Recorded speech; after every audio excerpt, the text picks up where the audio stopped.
Special discussion on H1B. Bharat మాకు ముఖ్యమైన భాగస్వామి. ప్రధాని మోదీ నాకు చాలా గుడ్ ఫ్రెండ్. ఇవి అమెరికా అధ్యక్షుడు డొనాల్డ్ ట్రంప్ తరచుగా చెప్పే మాటలు మనం చాలా వింటూ ఉంటాం. కానీ చేసే పనులు మాత్రం పూర్తిగా విరుద్ధంగా ఉంటాయి. అది ప్రస్తుత పరిస్థితుల ప్రభావమా లేదంటే దారికి తెచ్చుకునే ఒక ట్రిక్కా అనేది మనకు తెలియదు. ఓవైపు టారిఫ్ల మోత మోగిస్తున్నారు, మరోవైపు దాయాది పాకిస్తాన్ను నెత్తికెక్కించుకుంటున్నారు. అది కూడా స్ట్రాటజీలో భాగమా మనకు తెలియదు.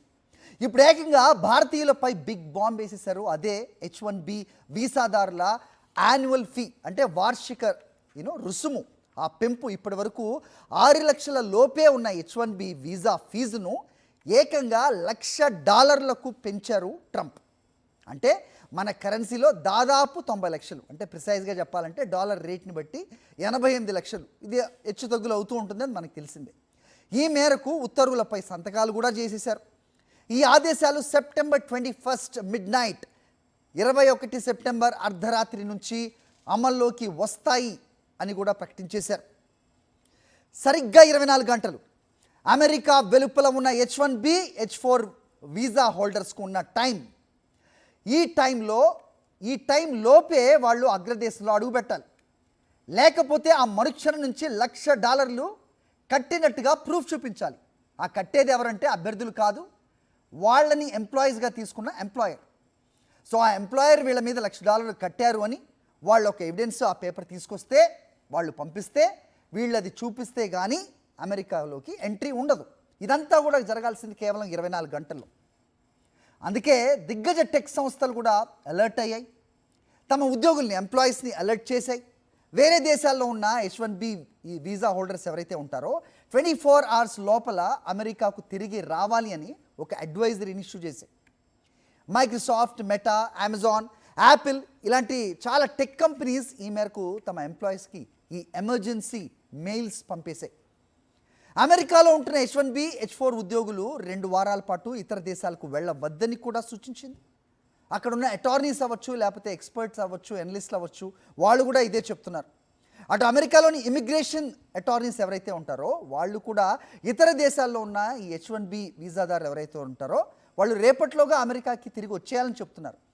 సో దీని రిపిల్ ఇంపాక్ట్ ఎంతగా ఉంటుందంటే, ఈ ఎయిర్లైన్స్ టికెట్ ధరలు ఏ మాదిరిగా పెరిగిపోతాయి అనేది. అఫ్కోర్స్ అక్కడ ఉన్న ఆ పెద్ద ఇంపాక్ట్తో పోల్చుకుంటే చిన్నదే అవ్వచ్చు, బట్ ఎవ్రీథింగ్ కౌంట్స్. ఒకవేళ వాళ్ళు గడువులోగా రాకపోతే అమెరికాలోకి ప్రవేశం, అంటే ఎంట్రీ నిరాకరించబడే ప్రమాదం ఉందని అంటున్నారు. ఇక ట్రంప్ H1B ఆర్డర్తో భారతీయ ఐటీ ప్రొఫెషనల్స్ తీవ్ర ఆందోళనలో ఉన్నారు. అయితే దీని ఇంపాక్ట్ అసలు ఏంటి? ఇది స్పెక్యులేషనేనా? నిజంగా ఇది ఎవరి మీద పడబోతుంది? నిజంగా అంత ఆందోళన చెందాల్సిన అవసరం ఉందా? లేదంటే ఈజ్ ఇట్ ఓన్లీ ఆ రీసెట్ బటనా? మళ్ళీ మొత్తం సెట్ అవుతుందా? ప్రస్తుత పరిస్థితుల్లో భారత్లో ఉన్న H1B వీసాదారులు 24 గంటల్లో అమెరికా చేరుకునే అవకాశం అసలు ఉందా? ఈ అవకాశం చాలా తక్కువని తెలిసి కూడా మరి ఇలాంటిది ఎందుకు పెట్టినట్టు? Is it a pressure on Indian government? ఎందుకంటే ప్రస్తుతం భారత్ నుంచి అమెరికాకు డైరెక్ట్ విమానాలు ఏమి లేవు. వాళ్ళు అమెరికాలోకి ప్రవేశించే అర్హత కోల్పోయే ప్రమాదం కూడా ఉంది. పైగా టెలికాం సర్వీసెస్లో అంతరాయం, డాలస్ సహా పలు US ఎయిర్పోర్ట్స్లో ఫ్లైట్ సేవలు కూడా నిలిచిపోయాయి. పోనీ ఏంటి ఇదని అడుగుదామని 1-800కి నెంబర్కి కాల్ చేద్దామంటే అది కూడా లేదు, పనిచేయట్లేదు. ఈ క్రమంలో ప్రస్తుతం భారత్లో ఉన్న H1B వీసాదారులు 24 అవర్స్లో అమెరికా ఎలా రీచ్ అవుతారు అనే ఒక తీవ్రమైన ఆందోళనలో ఉన్నారు. మరోవైపు అమెరికాకు విమాన టికెట్ ధరలు విపరీతంగా పెంచేసే అవకాశం లేకపోలేదు. రైట్. సో ఈ ఇష్యూస్ అన్నిటి మీద కూడా మనం కొంత క్లారిటీ తెచ్చుకునే ప్రయత్నం చేయబోతున్నాం. సో అదే ఈ special debate. We have Subbarao garu, NALSAR university professor, అలాగే Sandeep, global Telugu IT council, he's running that, and Malavika garu, immigration case manager, and Ravinder Geddampalli, ఆయన మనకి చాలాసార్లు మన చర్చల్లో పాల్గొన్నారు, స్పెషలీ ప్రెసిడెన్షియల్ ఎలక్షన్స్ అప్పుడు. Is a Wake County Republican Party vice chair. Hello everyone. Right, నా సుదీర్ఘ ఇంట్రొడక్షన్లో సో ఇక్కడున్న భారతీయులతో సహా అమెరికాలో ఉన్న H1 వీసా హోల్డర్స్తో సహా సో స్టడీస్ కంప్లీట్ చేసుకొని H1కి అప్లై చేసుకుందాం అనుకునే వాళ్ళతో పాటు అందరిలో కూడా ఒక ఆందోళన నెలకొంది.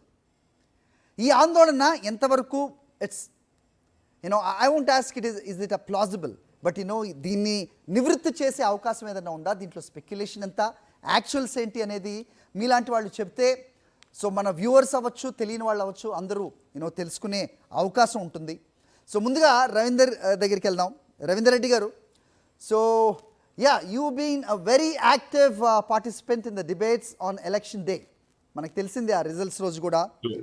సో చాలా మందిలో మీరు కూడా ఒకరని నేను గట్టిగా చెప్తాను, నరేంద్ర మోదీ గారు, డొనాల్డ్ ట్రంప్ గారు ఇద్దరు కూడా చాలా మంచి స్నేహితులు. భారత్కి ఇది చాలా బాగా ఉండబోతోంది, ఫ్యూచర్ భవిష్యత్తు వెలిగిపోబోతోంది అని చెప్పిన వాళ్ళలో మీరు ప్రముఖులు. Would you just enlighten me what is happening now? Harry, definitely I can able to stand on the words which Donald Trump said and what the relations what I spoke during the time of election also. Okay, ఏదైతే India America relation ఉన్నదో డెఫినెట్గా స్ట్రాంగ్గా ఉంటుంది. ఎందుకంటే ఒకటి the largest democracy or the longest democracy. Okay, పాపులేటెడ్గా చూసుకున్నప్పుడు India is the biggest population, highest population, and America is super power country in the world. ఈ రెండు కూడా డెమోక్రసీని మెయింటైన్ చేసినటువంటి countries. Definitely hand to hand వెళ్ళాలి. అది ఎలిఫెంట్ అయితే ఇక్కడ ఉంది కూడా ఎలిఫెంటే ఉంది కాబట్టి డెఫినెట్లీ రిలేషన్షిప్ స్ట్రాంగ్గా ఉంటుంది. సరే, టెంపరీగా ఒక ఫ్యామిలీలో ఒక చిన్న ఇష్యూస్గా వచ్చినట్టుగా కూడా ఇట్లా చూసినప్పుడు ఏంటంటే చిన్న ఇష్యూస్ మీద కొద్దిగా ఈగోస్ క్రియేట్ అయినట్టుగా అనిపిస్తుంది తప్ప ఇక్కడ ఇది లాంగ్ రన్ రిలేషన్గా ఉన్నట్టు అనిపిస్తలేదు. సో కన్సిడర్ దట్ టారిఫ్ల విషయం ఒకటి తీసుకున్నా, రెండోది వచ్చేసి బయలాటరల్ రిలేషన్షిప్లో కొంతవరకు ఏదైతే ఇప్పుడు యుక్రెయిన్ రష్యా వార్ జరుగుతుందో దానికి సంబంధించినప్పుడు ఇండియా స్టాండ్స్ ఎలా ఉంది అనే దాన్ని బట్టి ఇట్లా కొన్ని చిన్న చిన్న ఇష్యూస్ మీద ఈగోస్ అట్ అవుతున్నాయి అని చెప్పేసి ఇక్కడ ఉండేటువంటి రిపబ్లికన్ పార్టీలో కానీ ప్రజలలో కానీ ఒక చిన్న ఈ కాన్ఫ్లిక్ట్ అనేది ఏర్పడింది. చిన్న ఒకటి ఈ క్లారిటీ రావడానికి కొంత టైం తీసుకుంటుంది. దానికి ఇప్పుడు యాజ్ ఆఫ్ టుడే ఏదో జరిగిపోతుంది, లేకపోతే H1Bకి ఏదో అయిపోతుంది, లేకపోతే ఇండియన్ ఎకానమీకి ఏదో అయిపోతుంది, అమెరికన్ ఎకానమీకి ఏదో అయిపోతుంది అని మాత్రం ఇక్కడ ఉన్న వాళ్ళు ఎవరు భావించట్లేరు, నేను కూడా భావిస్తలేను.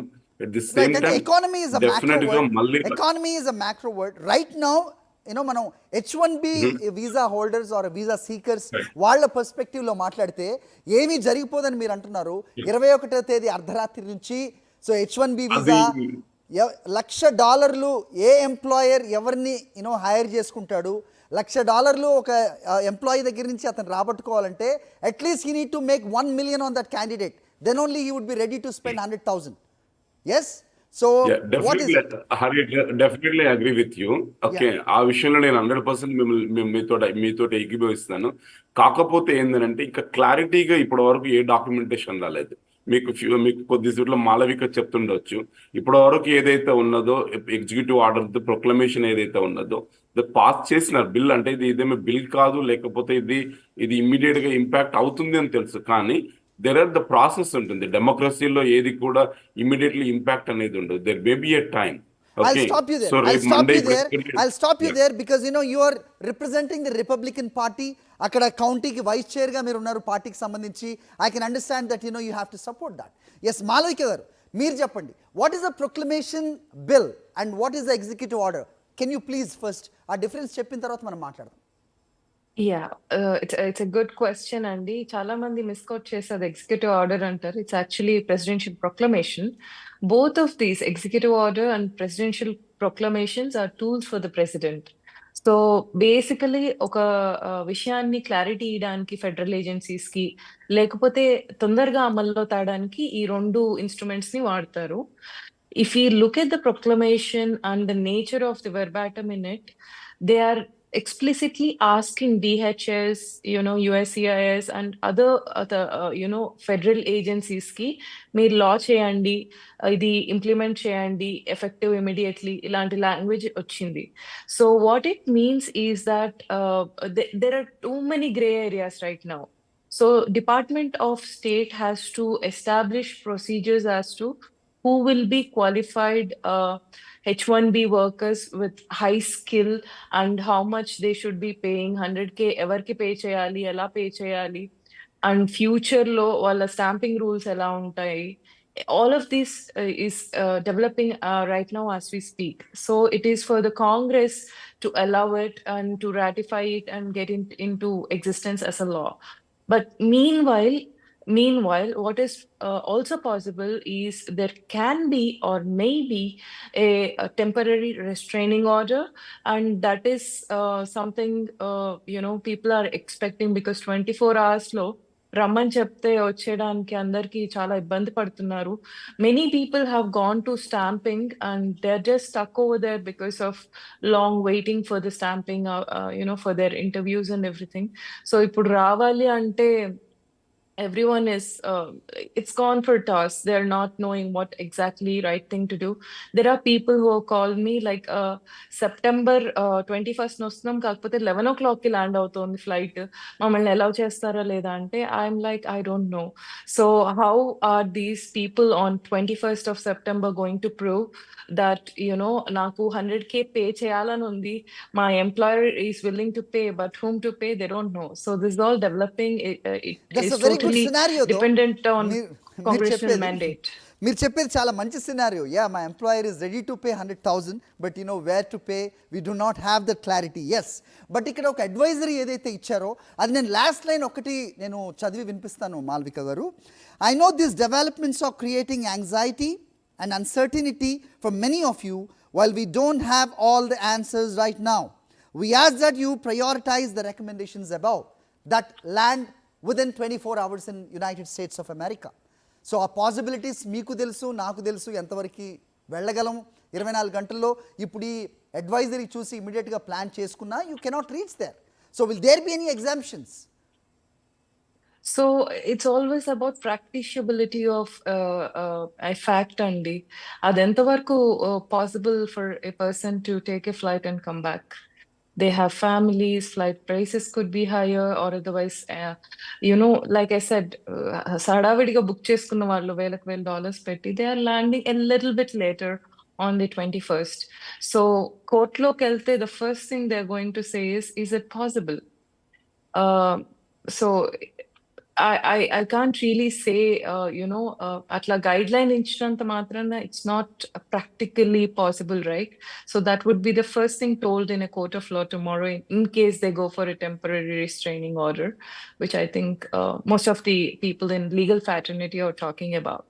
ఓకే, విచ్ ఇస్ లైక్లీ అంటారు. అయితే ఇక్కడ చాలా కూడా అంటే ఉదయం నుంచి కూడా ఇక్కడ నేషనల్ మీడియా అవ్వచ్చు, ఓవరాల్గా మీడియా అండ్ కొన్ని of course that international media కూడా చెప్తుంది ఇలాంటి ప్రస్తుతం ఒక ఏదైతే ఈ ప్రొక్లమేషన్ ఆర్డర్ ఉందో ఓ 5 నిమిషాలు కూడా కోర్టులో నిలబడదు అనేది చెప్తూ ఉన్నారు, right? So is it like aspiration, like how do you say that? Is there a possibility for that?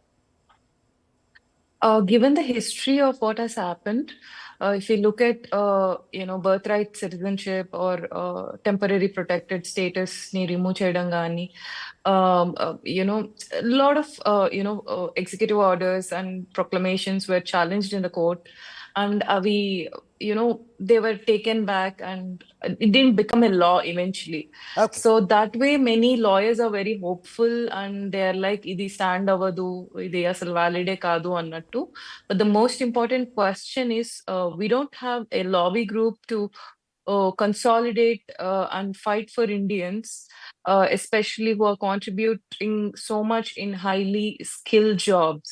So our clout annad ledu. Lobbyists are the first and foremost people who will go to Congress people and talk to them and tell idi ma group, idi ma problem ani. Alantidi koncham takku undi. Cultural agencies we have impeccably good ones, but we don't have good H1B oka major association లాంటిది లేదు. ఇవంతా H1B people అందరు ఇక్కడ they can be together అన్నది, that unity does not exist అన్న feeling. All right, so మనం elaborate గా మాట్లాడాలి Malvika garu. Right now you said that about that qualification or that uh talent వాళ్ళలో ఉండడం కానీ లేకపోతే 100,000 స్పెండ్ చేయగలిగల సత్తా వాళ్ళ దగ్గర ఉండడం కానీ ఇవన్నీ కూడా చాలా మాట్లాడదాం. బిఫోర్ దట్ ఒకసారి సుబ్బారావు గారితో మాట్లాడే ముందు ఒక్కసారి స్టాటిస్టిక్స్ చూద్దాం. దట్ ఏ కంట్రీ నుంచి ఎంతమంది H1B హోల్డర్స్ అమెరికాకి అడుగు పెట్టారు అనేది ఒకసారి చూసుకుంటే పెడుతున్నారు అనేది this graph explains. Like if you see that entire blue, usually మనకి అమెరికన్ ప్రెసిడెన్షియల్ ఎలక్షన్లో చూస్తే దట్ ఈ blue stands for democrats, but ఇక్కడ అది కాదు. సో గ్రాఫికల్గా ఎక్స్ప్లెయిన్ చేస్తుంటే ఇండియా ఎంత పెద్ద ఎత్తున H1B హోల్డర్స్లో అది లబ్ధి పొందింది అనేది మనం దీంట్లో చూస్తున్నాం, విచ్ ఇస్ 72.69%. ప్రిడామినెంట్గా 3,20,791 మంది H1B మీద ఉన్నారు. So that is the top place. Number 2 is China. So as the population, so India తర్వాత చైనా ఉంటుంది కాబట్టి ఇక్కడ కూడా అదే ఉంది. చైనా పర్సెంటేజ్ తీసుకుంటే ఇట్ ఈస్ 12.5%. 55,038 మంది చైనా నుంచి H1B పొందిన వాళ్ళు అక్కడ కనబడుతున్నారు. తర్వాత ప్లేస్లో Canada, which is nearly like 1.09%, which is 4,235 మంది. కొరియా, సౌత్ కొరియా నుంచి చూసుకుంటే కనుక 0.9%, 4,097 మంది. తర్వాత ఫిలిప్పీన్స్ 3,501 మందితోటి 0.8%గా సౌత్ కొరియా నుంచి H1B పొందిన వాళ్ళలో ఉన్నారు.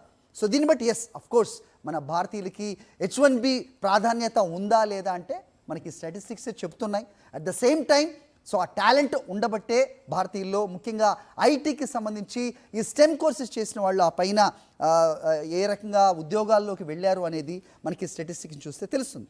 ఒక్కసారి సుబ్బారావు గారితో మాట్లాడదాం. సుబ్బారావు గారు. Yes sir. సో ఇప్పుడు నేను స్టాటిస్టిక్స్ చదివాను సార్. సో ఇంతకుముందు రవీందర్ గారు మాట్లాడింది మీరు విన్నారు, మాలవిక గారు చెప్పింది కూడా మీరు విన్నారు. How is this like new proclamation order, ఈ మొత్తం గేమ్ చేంజర్ ఎలా అవ్వబోతుంది? సో దీని ఇంపాక్ట్ భారతీయులపై ఏ రకంగా ఉండబోతోంది? రవీందర్ గారు చెప్పినట్టుగా ఇది ఒక ప్రెషర్ టాక్టిక్ మాత్రమేనా, or is it going to change, or is it just a reset button? How do you see this? Sir, ఈరోజు చాలా అమెరికన్ న్యూస్ పేపర్స్ ఇచ్చిన దాని ప్రకారం కూడా న్యూయార్క్ టైమ్స్ కానీ గార్డియన్ కానీ the president is not having the complete powers to issue this type of orders. ఎందుకంటే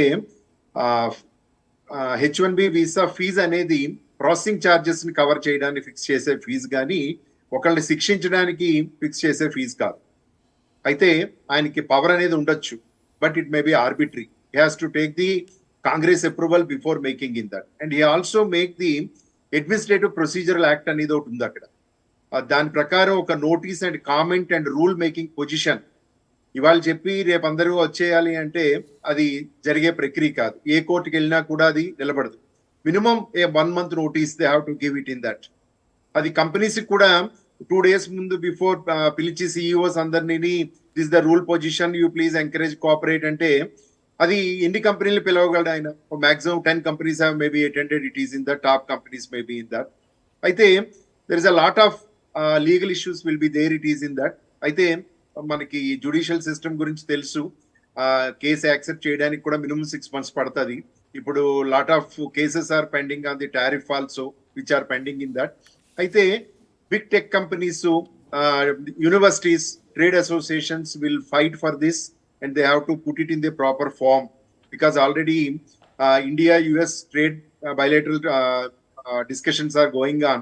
ఇందులో ఈ service matters, particularly the visa fees అనే దాని గురించి కూడా చర్చించి, ఎందుకంటే ఒక పక్క ప్రతిరోజు ఆయన నా best friend, India is my old friend, ఇది అన్ని డైలాగులు చెప్తూ ఉంటారు కదా.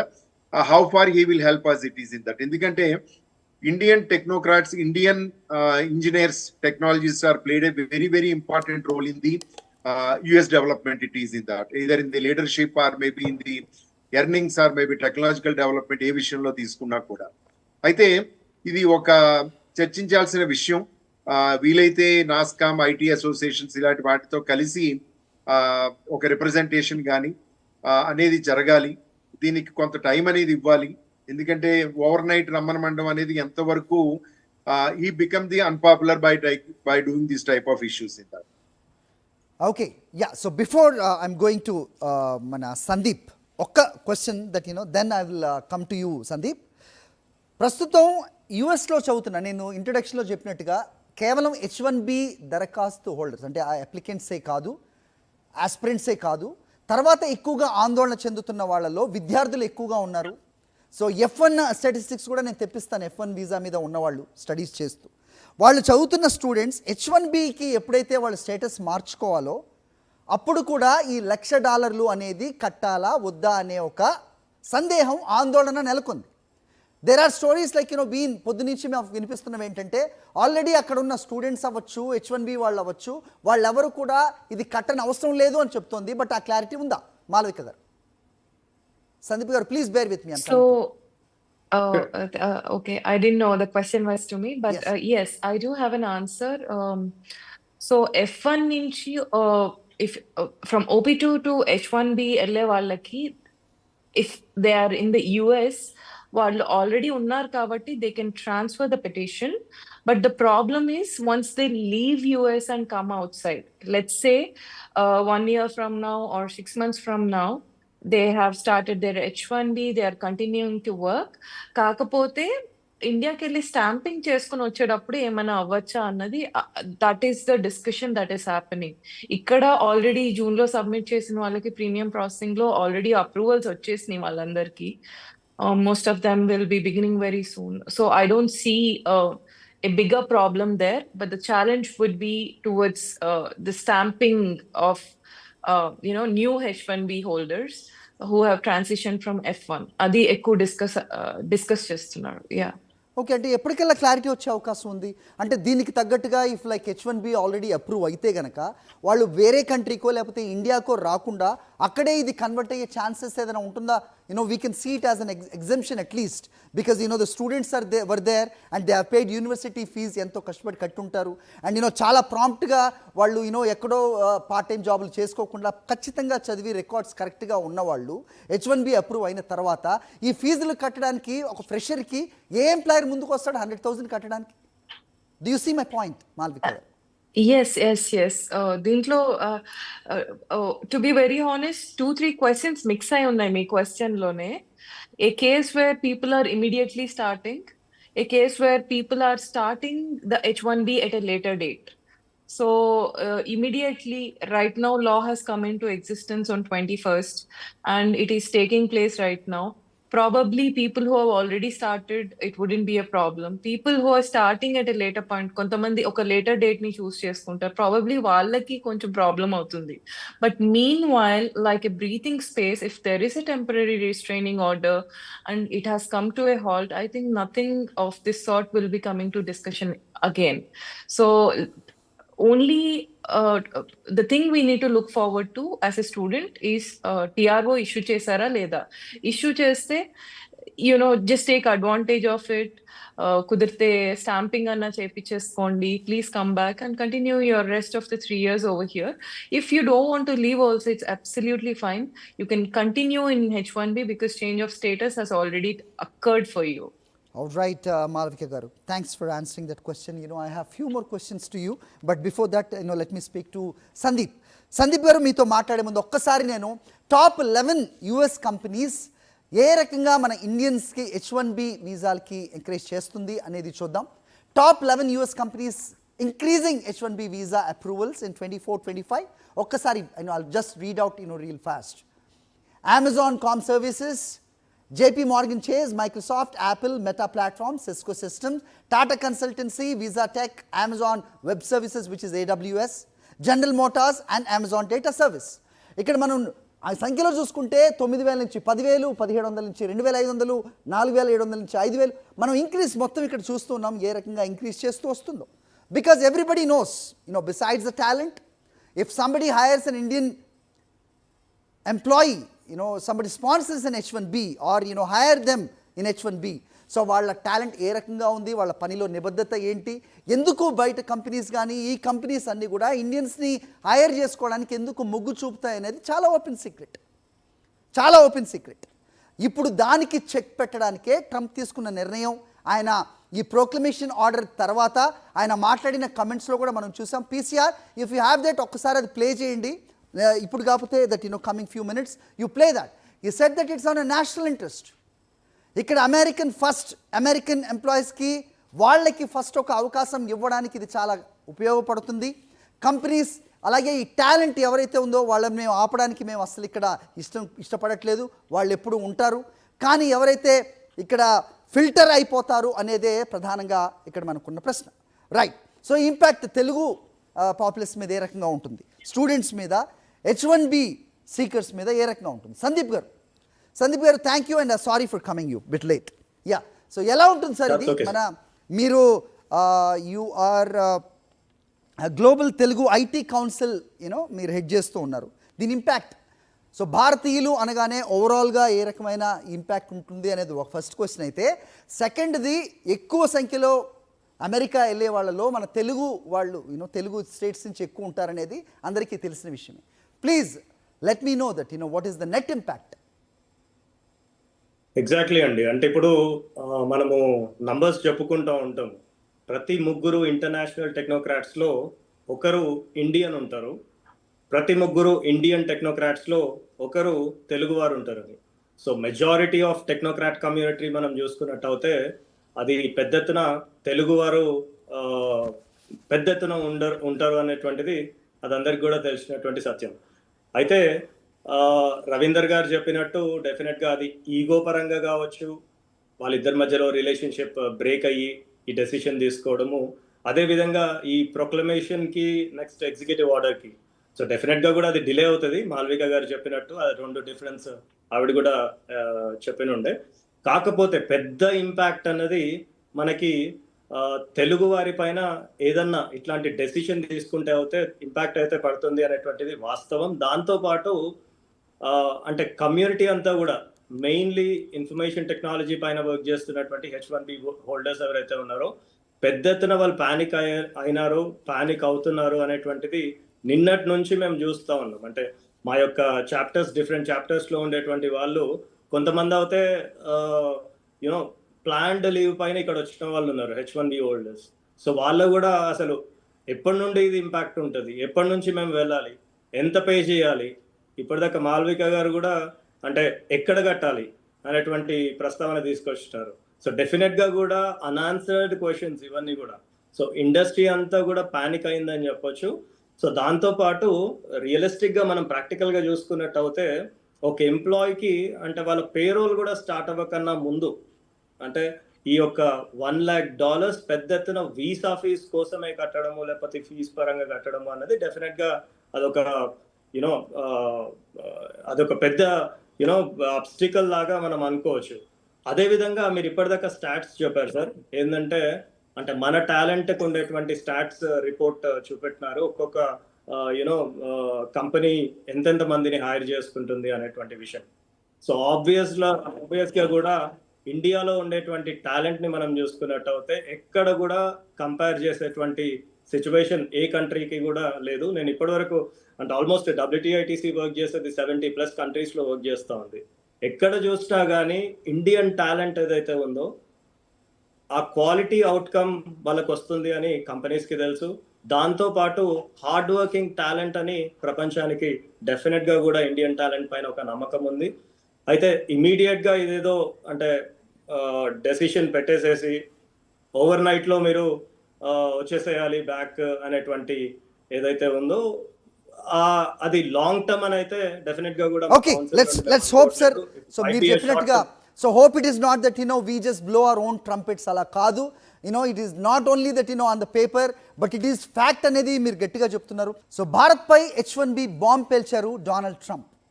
సో దాని ఇంపాక్ట్ మామూలుగా ఉండదని తెలిసిందే. ఎందుకంటే మన భారత్ నుంచి అంటే మొత్తం ప్రపంచవ్యాప్తంగా కూడా అమెరికాకి H1B మీద వెళ్ళే వాళ్ళలో 72% కేవలం మన భారత్ నుంచే వెళ్తున్నారు. ఆ 72%లో ఎంత పెద్ద పెద్ద కంపెనీస్ మనల్ని హైర్ చేసుకుంటూ ఉన్నాయి అనేది నేను ఇంతకుముందు బ్రేక్ ముందు స్టాటిస్టిక్స్ కూడా చూపించాను. అయితే ఒక గ్రే ఏరియా ఉంది అనేది చెప్తున్నారు మాలవిక గారు. సో ఈ ప్రొక్లమేషన్ ఆర్డర్ ఇచ్చారు కానీ ఇది ఎప్పుడు ఎఫెక్టివ్లోకి వస్తుంది, 21వ తారీఖు అర్ధరాత్రి అన్నారు కానీ ఏదైనా రిస్ట్రెయింట్ ఆర్డర్స్ వస్తాయా, వస్తే కనుక ఇది నిజంగా ఆగిపోతుందా?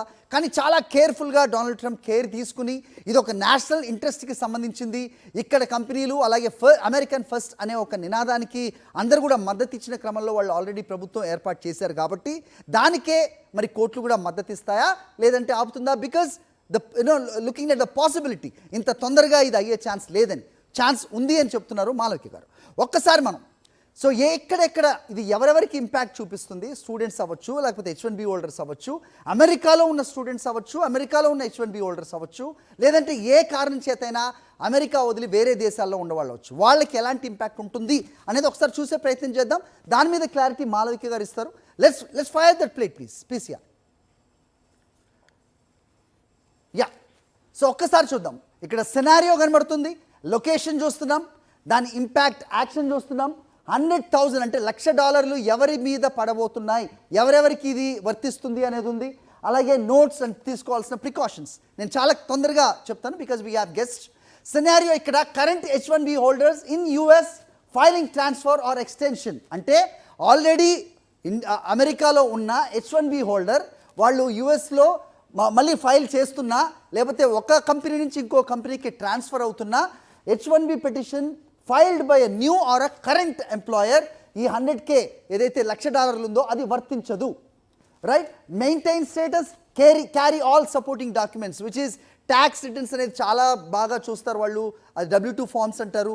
Correct me if I'm wrong Malvika. And current H1B holder travelling abroad with valid visa stamp outside US reenter US no. అంటే కరెంట్ H1B హోల్డర్ ఉండి వాళ్ళకి travelling abroad with valid visa stamp ఉన్నట్టయితే కనుక వాళ్ళకి కూడా ఈ 100,000 వర్తించదు అని చెబుతున్నారు. I see little grey area in here Malvika garu, need to clarify this. అలాగే ఏం తీసుకోవాలి ప్రికాషన్స్ అంటే carry I-797 approval notice and employment verification అనేది చూస్తున్నాం. అలాగే current H1B holder travelling abroad for new visa stamp, ఇక్కడ కనిపిస్తుంది మనకి ట్రబుల్. సో ఎవరైతే H1B హోల్డర్ ఉన్నారో వాళ్ళు ట్రావెల్ చేస్తూ వేరే దేశంలో న్యూ వీసా స్టాంపింగ్కి వెళ్తే out side US visa stamping after H1B transfer or extension approval possibly ఈ $1,00,000 ఎంప్లాయర్ కట్టిన ప్రూఫ్ ఉండాల్సి వస్తుంది అనేది చెప్తున్నారు. పాసిబిలీ అని చెప్తున్నారు. It is not nor yes. Okay, no nor yes. Fee may be requested, check consulate guidance, carry I-797 notice అనేది ప్రికాషన్గా. అలాగే కొత్త H1B applicants never in US, అంటే ఫర్ ఎగ్జాంపుల్ ఇక్కడే స్టడీస్ పూర్తి చేసుకొని వేరే కంపెనీలో కొంతకాలం పనిచేసి H1B వచ్చిన తర్వాత వాళ్ళకి మాత్రం ఖచ్చితంగా ఈ $1,00,000 వర్తిస్తుంది. First H1B visa petition outside US వాళ్ళకి ఇది ఖచ్చితంగా ఎస్ అనేది మనం చూస్తున్నాం. 100,000 $1,00,000 fees mandatory unless employer position qualifies for national interest exemption which is NIE అనేది ఉంటే తప్ప. ఇక H1B holder abroad filing transfer to new employer, అంటే H1B ఉండి ఫైలింగ్కి ట్రాన్స్ఫర్కి కొత్త ఎంప్లాయర్కి మార్చుకునే వాళ్ళు అయితే దీనికి కూడా పాసిబుల్గా $1,00,000 కట్టవలసి వస్తుంది అనేది వినిపిస్తోంది. అలాగే H1B holder abroad filing extension కోసం వెళ్ళిన వాడు అవుట్ సైడ్ యుఎస్లో ఆ ఎక్స్టెన్షన్ పిటిషన్ వీసా స్టాంపింగ్కి వెళ్తే కనుక అక్కడ కూడా ఇది వర్తించే అవకాశం ఉంది అని చెప్తున్నారు. దానికి ఏంటంటే file extension while in the US, అంటే యుఎస్లో ఉన్నప్పుడే ఆ ఎక్స్టెన్షన్ అప్లై చేసుకోండి అనేది ప్రికాషన్గా మనం చూస్తున్నాం. అలాగే H1B holder with approved EB2 I-140 travelling abroad for stamping outside US, ఇక్కడ అప్రూవ్డ్ ఉంది EB2 అనేది, అలాగే I-140 అనేది. Malavika garu need to elaborate this. Visa స్టాంపింగ్కి వెళ్తే పాసిబిలీ $1,00,000 మే ఇంపాక్ట్ హియర్, అది మనం ఇవ్వాల్సి వస్తుంది అప్లై హియర్ అనేది చెప్తున్నారు. Approved I-140 help support especially occupation confirm with consulate అనేది మనం ఇక్కడ యాక్షన్గా చూస్తున్నాం. మాలవిక గారు, before I come to Subbarao గారు, నేను మీ దగ్గరికి వస్తాను. మాలవిక గారు ఒక్కసారి చెప్పండి. So am I right? Is that information accurate or is there any gray area in it? You have asked me so many questions. All of them are in gray area. That's my answer. If you can specifically ask me a question, I can answer you. Yeah, I understand. But we have just fired that plate on the screen. So మీకు అది వచ్చే ఉంటుంది. నేను మీ దగ్గర అది ఉండదు అని అయితే నేను అనుకోవట్లేదు. But I see your constraint that you cannot really say unless you are sure of. Okay, sir. So ఒక్కసారి సుబ్బారావు గారితో మాట్లాడదాం, మళ్ళీ నేను మీ వద్దకు వస్తాను. సుబ్బారావు గారు, సో ఓవరాల్గా భారతదేశం మీద దీని ఇంపాక్ట్, సో రవీందర్ గారు ఓపెనింగ్ కామెంట్లో చెప్పినట్టుగా ఇది ఈగోలకి వెళ్తున్నారని ఆయన పర్సనల్ లెవెల్లో చెప్పారా, లేదంటే ఆయన పార్టీని రిప్రజెంట్ చేస్తూ చెప్పారా? Because is vice chair for Republican party for his county. So అది ఉంటుందా? అది ఉంటే కనుక ఇది ఎప్పటిలోగా ఇది వైప్ ఆఫ్ అయిపోయే అవకాశం ఉంటుంది, ఈ జింక్స్ అన్ని ఎప్పుడు బ్రేక్ అయ్యే అవకాశం ఉంటుంది, దీని ఇంపాక్ట్ నిజంగా ఎలా ఉంటుంది మన ఇండియా మీద, నిజంగా భారత ప్రభుత్వం సో అంటే ఎంత పెద్ద సంఖ్య మనకి అమెరికాలో ఉంది అనేది పక్కన పెడితే నేషనల్ ఇంట్రెస్ట్గా భారతదేశం చూస్తూ వస్తోంది కాబట్టి సో దీని మీద రెస్పాన్స్ ఏ రకంగా ఉంటే మంచిది, ఉంది అంటే ఏం చెప్తారు? యాక్చువల్గా దీని వల్ల ఇంపాక్ట్ అనేది కంపల్సరీగా ఉంటుందండి. ప్రత్యేకించి small and medium IT companies effect ఉంటుంది. పర్టికులర్గా ఆన్ సైట్ జాబ్స్ పంపించే వాళ్ళకి, పర్టికులర్గా ఇప్పుడు బిగ్ కంపెనీస్ ఉన్నాయనుకోండి, TCS, ఇన్ఫోసిస్, ఇలాంటి కంపెనీలు already they understand and they are taking the US లో local people they are employing in that, వాళ్ళకి పెద్ద ప్రాబ్లం ఉండకపోవచ్చు. అయితే చిన్న ఐటీ కంపెనీలు, సాఫ్ట్వేర్ కంపెనీలు, స్టార్టప్స్ వీటన్నిటికీ కూడా, ఎందుకంటే లో కాస్ట్ అవుట్ సోర్సింగ్ అనేది ఇబ్బంది అవుతుంది పర్టికులర్ గా.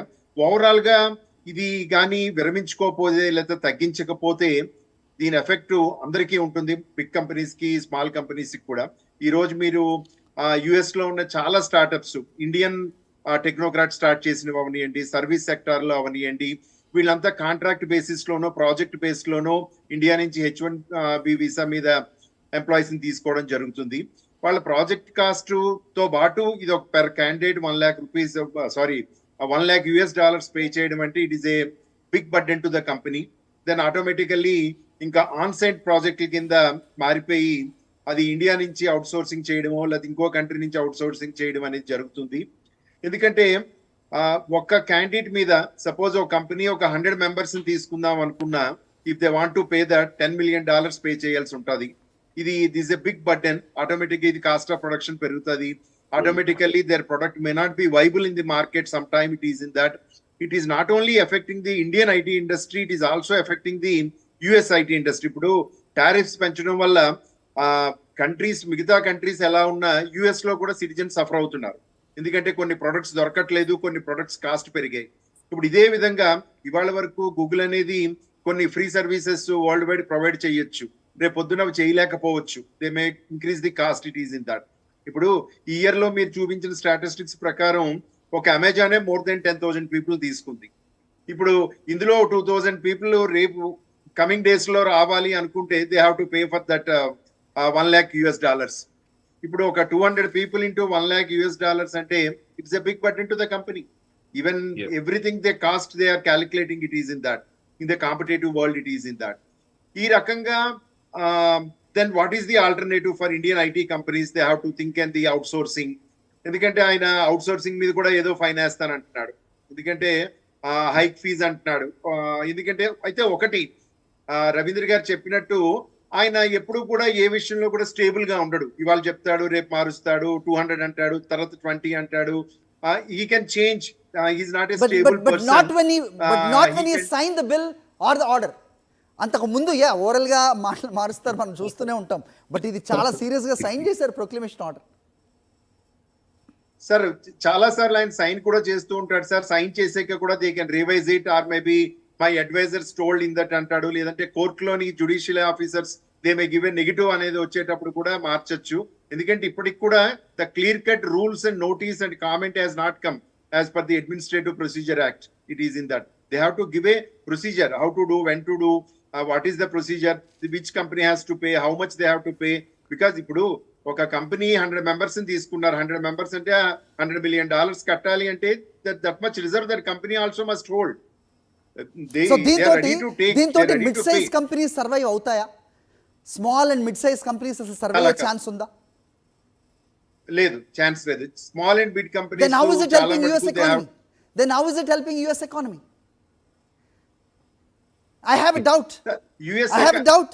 Yeah. Ravindra ఆయన చెప్పే ఆర్గ్యుమెంట్ ఏంటి అంటే, ఒకటి యుఎస్ సిటిజన్స్ కి ఎంప్లాయ్మెంట్ అనేది రావాలని, రెండోది ఏంటంటే చాలా ఫేక్ H1B వీసాలు జరుగుతున్నాయని, తర్వాత చాలా తక్కువ శాలరీలో H1B వీసాలు ఇష్యూ చేస్తున్నారు. అది అలా చేయడానికి లేదు, అట్లీస్ట్ $1.55 lakh తోటి ఇష్యూ చేయాలని.